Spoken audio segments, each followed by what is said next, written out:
हाँ, तो विद्यार्थी मित्रों, હવે આગળ પેજ નંબર 4 ઉપર આપણે અત્યાર સુધીની સ્ટોરી છે, કહાની છે, એમાં જોયું કે બુઢી કાકી, એનો ભત્રીજો બુદ્ધિરામ, એની પત્ની રૂપા, એની દીકરી લાડલી, જેને કાકી સાથે સૌથી વધારે પ્રેમ હતો. આગળ કહાનીમાં આપણે એ પણ જોયું કે મુખરામના તિલક સમયે જાત જાતની ભાતની રસોઈ વાનગીઓ બને છે અને એની સુગંધથી કાકીને ભૂખ લાગે છે અને એકદમ ભૂખથી આકુળ વ્યાકુળ કાકી છે એ બોલાવ્યા વગર પણ 2-3 વાર ત્યાં મહેમાનોની વચ્ચે પહોંચી જાય છે, જે રૂપાને અને બુદ્ધિરામને જરા પણ ગમતું નથી. અને એને સજા આપવા માટે થઈ અને બધાએ જમી લીધું પણ કાકીને બોલાવતા નથી. અને એક લાડલી જ છે કે જેને બુઢી કાકી પ્રત્યે અપાર પ્રેમ છે. તો બધા સૂઈ જાય છે અને કાકી તો ભૂખથી આકુળ વ્યાકુળ છે જ. બધા સૂઈ જાય છે ત્યારે લાડલી એ પોતાના ભાગની પૂરી છે એ પોતે છુપાવીને રાખેલી હોય છે, એ પોતે કાકીની પાસે પહોંચી જાય છે કાકીને આપવા માટે. તો અને આગળ હવે શું થાય છે એ પેજ નંબર 4 ઉપર જોઈએ. બધાનું પાઠ્યપુસ્તક ખુલ્લું, પેજ નંબર 4 પર. કાકીને પૂછા, ક્યાં તુમારે અમ્મા ને દી હે? પૂરી લઈને આવે છે ને લાડલી, એટલે એને પૂછે છે કે શું તારી મમ્મી આપી? લાડલીને કહા, નહીં, યહ મેરે હિસ્સે કી હે, મારા ભાગની છે. काकी पुड़िया पर टूट पड़ी. 5 मिनट में पिटारी खाली हो गई. लाडली ने पूछा, काकी पेट भर गया? जैसे थोड़ी सी वर्षा ठंडक के स्थान पर गर्मी पैदा कर देती है, उसी तरह इन थोड़ी पुड़ियों ने काकी की क्षुधा એટલે શું થાય? भूख. काकी की क्षुधा को और इच्छा को और भी उत्तेजित कर दिया था. बोली, नहीं बेटी, जाकर अम्मा से और मांग लाओ. લાડલીને એમ થયું કે આટલી પૂરીથી કાકીનું પેટ ભરાઈ જશે, પણ જેમ થોડો વરસાદ પડ્યો અને ગરમી ઉકળાટ ખૂબ થવા માંડે એવી જ રીતે કાકીના પેટમાં થોડીક પૂરી પડી તો એની ભૂખ તો ખૂબ જાગૃત થઈ ગઈ. એ કહે છે, જાને બેટા, મમ્મી પાસેથી લેતી આવને. लाडली ने कहा, अम्मा सो गई है, जगाऊंगी तो मारेगी. काकी ने पिटारी को फिर टटोला. उसमें कुछ खुरचन गिरे थे. पूरी फूलेली હોય તો તમે એને તોડો તો શું થાય? તો પણ ફૂલેલો ભાગ છે એ વેરાય ને, આમ કડક ભાગ હોય, એટલે એ બધી ખુરચન હતી ને એ પોતે વીણીને ખાવા માંડે છે. ઉन्हें निकाल कर वे खा गई. बार बार होंठ चाटती थी, चटकारे भरती थी. हृदय मसोस रहा था कि और पुड़िया कैसे पाऊँ. काकी का अधीर मन इच्छा के प्रबल प्रवाह में बह गया. उचित और अनुचित का विचार जाता रहा. वे कुछ देर तक उस इच्छा को रोकती रही. सहसा लाडली से बोली, मेरा हाथ पकड़कर वहाँ ले चलो जहाँ मेहमानों ने बैठकर खाना खाया. જો બુકમાં બરાબર ધ્યાન આપજો, પેજ નંબર 4 પર જોજો, એટલે તમને બધા પાત્રો, પ્રસંગો, રસવઈ દીર્ઘઈ બધાની ખબર પડે, અનુસ્વારની ખબર પડે, બરાબર છે, વિરામ ચિહ્નો છે એની પણ તમને ખબર પડે. એટલે લાડલીને શું કહે છે કે મને જ્યાં મહેમાનો જમ્યા હતા ને એ જગ્યાએ લઈ જા. लाडली उनका अभिप्राय समझ न सकी. लाडली ने खबर न पड़ी काकी शू कहवा मांगे छे. उसने काकी का हाथ पकड़ा और ले जाकर झूठे पतलों के पास बैठा दिया. काकी पतलों से पूड़ियों के टुकड़े चुन चुन कर खाने लगी. ओह, दही कितना स्वादिष्ट था, कचौड़ियाँ कितनी सलोनी, खस्ता कितना सुकोमल. काकी बुद्धिहीन होते हुए भी इतना जानती थी कि मैं वह काम कर रही हूँ जो मुझे कदापि न करना चाहिए. मैं दूसरों की झूठी पतल चाट रही हूँ, परंतु बुढ़ापा तृष्णा रोग का अंतिम समय है. जो आ छे ने प्रश्न आपने छो, बुढ़ापा तृष्णा रोग का अंतिम समय है એટલે શું થાય? તૃષ્ણા એટલે ઈચ્છાઓ. એટલે વૃદ્ધાવસ્થામાં છે ને આપણને તરતરની જાતની ઈચ્છાઓ થાય, બરાબર. અને ત્યારે છે ને આપણને માન અપમાનની કે એવી કોઈ જોલી ન હોય કે કોઈને સારું લાગશે કે નહીં લાગે. એને તો શું હોય કે ભાઈ હવે જેટલા વર્ષો, ખૂબ ઓછા, વૃદ્ધાવસ્થા આવે એટલે તો બહુ ઓછા વર્ષો આપણી પાસે બચ્યા હોય ને, તો કે એટલા વર્ષોમાં એને એમ હોય છે કે અમારી બધી જ કામનાઓ છે, એ કામનાઓ એટલે કે બધી ઈચ્છાઓ એની પરિપૂર્ણ થઈ જાય. એટલે એને પોતાનું સારું શું, ખરાબ શું, માન શું, અપમાન શું, એની કોઈ જાતની પરવા હોતી નથી.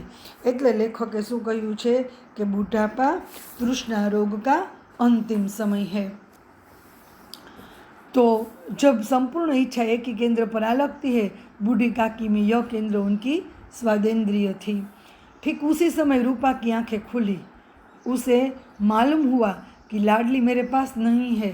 चौंकी, चारपाई के इधर उधर देखने लगी कि कहीं नीचे तो नहीं गिर पड़ी। उसे वहाँ न पाकर वह उठी तो क्या देखती है कि लाडली जूठे पतलों के पास चुपचाप खड़ी है और बूढ़ी काकी पतलों पर से पूड़ियों के टुकड़े उठा उठा कर खा रही है। रूपा का हृदय सन्न रह गया। જે દ્રશ્ય એણે ઉઠીને જોયું કે કાકી છે મહેમાનો જમીને જે જાય છે અને એને જે એઠા પતરાળા પડ્યા છે એ પતરાળા પાસે પોતે બેઠી છે અને બધાયમાંથી કોઈમાંથી પૂરીના ટુકડાઓ વીણે છે, ક્યાંક કોઈ વાટકીમાં દહીં રહી ગયું હોય, ક્યાંય કોઈ મીઠાઈનો ટુકડો રહી ગયો હોય તો બધુંય પોતે છે ને એકદમ ખામડે જોઈને પોતાને કમકમાટી ઉપડી જાય છે। શું કરવું શું ન કરવું એ એને સમજમાં નથી આવતું। રૂપા કા હૃદય સन्न રહી ગયા। સन्न રહી ગયા એટલે કે ઘોર आश्चर्य में डूब गया। यह वह दृश्य था जिसे देखकर देखने वालों के हृदय कांप उठते हैं। ऐसा प्रतीत होता मानो जमीन डूब गई, आसमान चक्कर खा रहा है, संसार पर कोई विपत्ति आने वाली है। रूपा को क्रोध न आया। शोक के सम्मुख क्रोध कहाँ, करुणा और भय से उसकी आंखें भर आई। इस अधर्म के पाप का भागी कौन है? उसने सच्चे हृदय से गगन मंडल की ओर हाथ उठाकर कहा। गगन मंडल एटले आकाश, आकाश की ओर, परमात्मा मेरे बच्चों पर दया करो, इस अधर्म का दंड मुझे मत दो, नहीं तो मेरा सत्यानाश हो जाएगा। हवे आ वखते पोते काकीने खीजाती नहीं, गुस्से नहीं थती एना उपर। 2-3 વાર તો આપણે જોયું ને કે કોઠરીમાં મૂકી આવે છે પાછા, પણ આજે અત્યારે જે દ્રશ્ય જોવે છે ને એને જોઈને એને કમકમાટી ઉપડી જાય છે કે અરે રે મારાથી બહુ અધર્મ થઈ ગયો છે, બહુ પાપ થઈ ગયું છે, મારે આવું કરવું જોતું નહોતું। એટલે પોતે ભગવાન પાસે આકાશમાં જોઈને ભગવાન પાસે પ્રાર્થના કરે છે કે હે भगवान મારી ઉપર દયા કરો। रूपा की ओर स्वार्थपरता और अन्याय इस प्रकार प्रत्यक्ष रूप में कभी न दिख पड़े थे। वह सोचने लगी, हाय कितनी निर्दयी हूँ, जिसकी संपत्ति से मुझे 200 रुपया वार्षिक आय हो रही है, उसकी यह दुर्गति और मेरे कारण। हे दयामय भगवान, मुझसे बड़ी भारी गलती हुई है, मुझे क्षमा करो।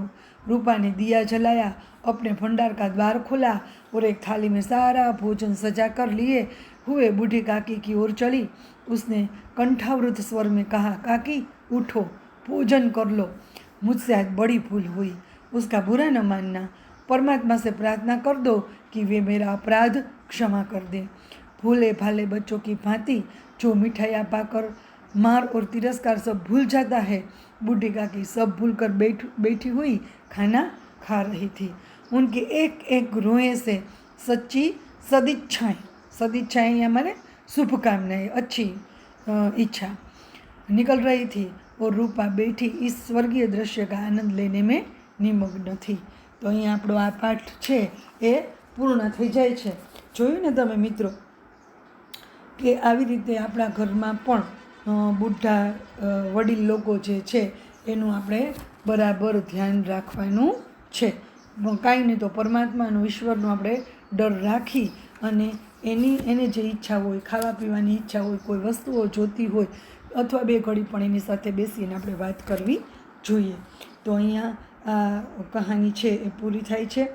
ઈચ્છા રાખું છું કે બધાને સમજાઈ ગઈ હશે। ફરીવાર એ આખો પાઠ છે વાંચી લેજો અને પછી આપણે એના પ્રશ્ન જવાબ જોશું। જો પહેલાં તો વિકલ્પ આપેલા છે, એ વિકલ્પ 4 તમને આવડી જવાના છે। પછી એક એક વાક્યના પ્રશ્નો છે। પહેલો પ્રશ્ન છે કે બૂઢી કાકી कैसे रोती थी, આવડી જાય કે ન આવડી જાય? कैसे रोती थी? गला फाड़ फाड़ कर। પછી બુદ્ધિરામ के घर किस उत्सव में पुड़िया बन रही थी, खबर है ने? कया उत्सव में? बुद्धिराम के बड़े लड़के मुखराम के तिलक के अवसर पर, बराबर है। पछी त्रीजो प्रश्न है, बूढ़ी काकी को कहाँ पर बैठा देखकर रूपा क्रोधित हो गई, बराबर। तमे बराबर प्रश्न है ने ए तमे वाँचो ने, वाँचो प्रश्न, पेला प्रश्न ने समझो और पाठ वाँचो एटले तमने आवड़ी ज जाए। बूढ़ी काकी को कहाँ बैठा देख कर, खबर है ने? बोली पूरी नी कड़ाई पास बैठी थी, बराबर। तो काकी को कड़ा के पास देखा, बूढ़ी काकी को कड़ा के पास बैठा देखकर रूपा क्रोधित हो गई। પછી किस खुशी में लाडली को नींद नहीं आ रही थी, तो कि बूढ़ी काकी को पूड़िया देने की खुशी में। પછી उत्सव के दिन बूढ़ी काकी किसके डर से नहीं रो रही थी कि इस अच्छा अवसर है तो अपशुकन कहीं न हो जाए, इसके डर से। कि बुढ़ापे में बूढ़ी काकी की समस्त इच्छाओं का केंद्र कौन सी इंद्रिय थी? स्वादेंद्रिय।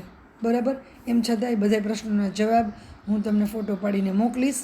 બાકી નોટની અંદર પહેલાં પાઠ 2 એમ લખવાનું, પાઠનું નામ લખવાનું, લેખકનું નામ લખવાનું, શબ્દાર્થ લખવાના, પછી આખું સ્વાધ્યાય છે એ આખું સ્વાધ્યાય લખવાનું છે।